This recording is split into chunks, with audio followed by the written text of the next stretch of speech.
Months have passed since the Hong Kong government scrapped the unpopular extradition bill that would have allowed criminal suspects to be sent to mainland China for trial, and yet the situation only seems to be growing more intense. So why are people still protesting?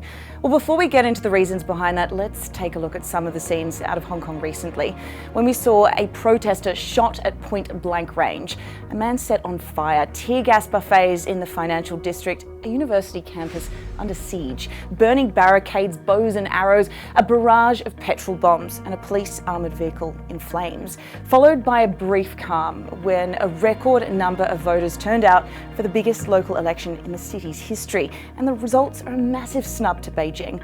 All this despite the fact that back in September, the city's leader, Carrie Lam, withdrew the bill that sparked this whole crisis. First, the government will formally withdraw the bill in order to fully allay public concerns. The problem is, it clearly hasn't. And as far as the protesters are concerned, Lam's move was too little, too late.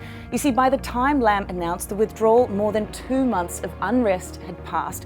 The violence had intensified, and anger over how police were handling the protests was quickly boiling over. So by scrapping the bill, Lam had met one of the 5 demands, but there were now another 4, including an independent inquiry into police brutality and universal suffrage. Let's take a closer look at that last one. The protesters say they are fighting for the democratic freedoms that are deserved to them under the city's mini constitution, the Basic Law. That's because the Basic Law says Hong Kong's leader should ultimately be selected by universal suffrage, which essentially means one person, one vote. Under the one country, two systems arrangement, Hong Kong's capitalist system and way of life is to stay the same until 2047. But the protesters say their freedoms have been gradually eroding as Beijing's influence grows. There had never been such a deep awakening of Hong Kong people.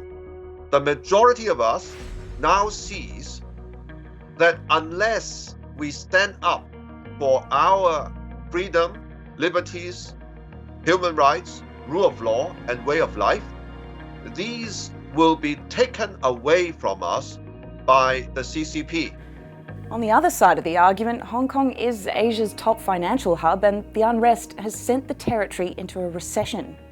Chinese state media are calling the protesters rioters and terrorists, while Beijing has stepped up its rhetoric. 任何人都不要低估中国人维护国家主权、维护香港繁荣稳定的决心和意志。 It's statements like that are leading analysts to question whether we're now close to seeing a military intervention. Thousands of Chinese troops of the People's Liberation Army are permanently stationed in the territory. The Basic Law only allows for a military intervention if a state of emergency is declared or if Hong Kong's leaders request it. But maybe it won't come to that. Some analysts predict the growing disruption and violence will ultimately undermine support for the protest movement altogether. Whatever happens next, the crisis has exposed deep divisions in society between those who support and oppose the protest movement. And with both sides unwilling to compromise, the fear is they're heading on a collision course that could lead to large-scale bloodshed.